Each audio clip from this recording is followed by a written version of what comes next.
दोस्तों आज हम बात करेंगे एक ड्रामा फिल्म के बारे में। जी हाँ, मैं बात कर रहा हूँ 2011 में आई पर्शियन फिल्म अ सेपरेशन के बारे में, जिसे लिखा और डायरेक्ट किया है ईरान के जीनियस और renowned film maker Asghar Farhadi ने। ऐसी ही और दिलचस्प मूवीज के बारे में जानने के लिए इस चैनल को सब्सक्राइब करके बेल आइकन को जरूर दबा दीजिए। तो चलिए वीडियो शुरू करते हैं। हेलो दोस्तों, मेरा नाम है Aman. Let's unravel the ending.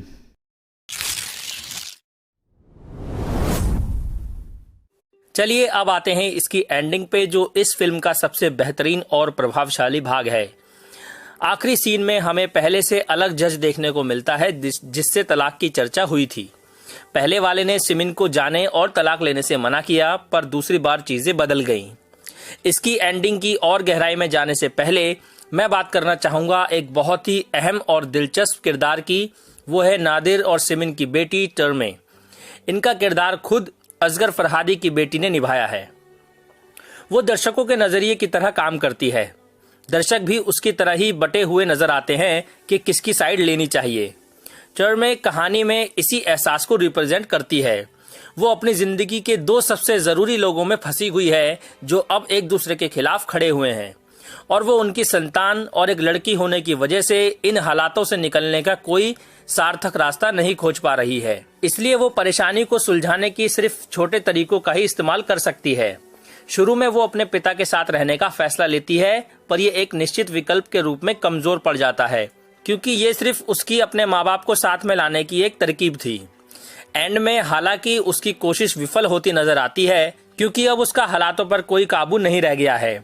वो सिर्फ इस वाकये में एक विकल्प देती है जब नादिर और सिमिन एंड में इजाजत देते हैं। जज उससे पूछता है कि वो किसके साथ रहना चाहती है। यहाँ एक बदलाव और देखा जा सकता है, क्योंकि पारंपरिक परिवारों में बच्चे कानूनी तौर पर अपने पिता के साथ ही रहते हैं।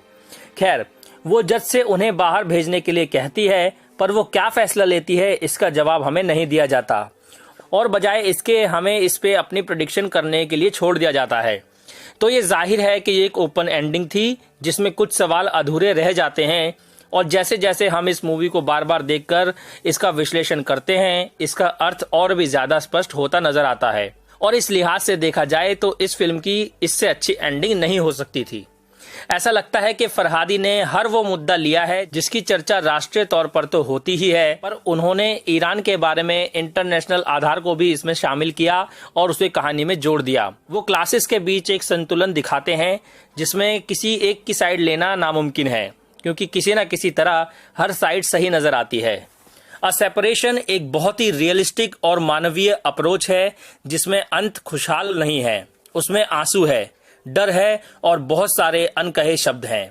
और इसने सिर्फ नादिर और सिमिन में ही दूरियां नहीं बढ़ाई हैं, बल्कि उन सभी लोगों में बढ़ाई हैं जो अपनी परवरिश की वजह से दुनिया को अलग नजरिए से देखते हैं। फरहादी बिना कुछ बोले ही इतने सारे मुद्दों पर बात करने में कामयाब हो जाते हैं।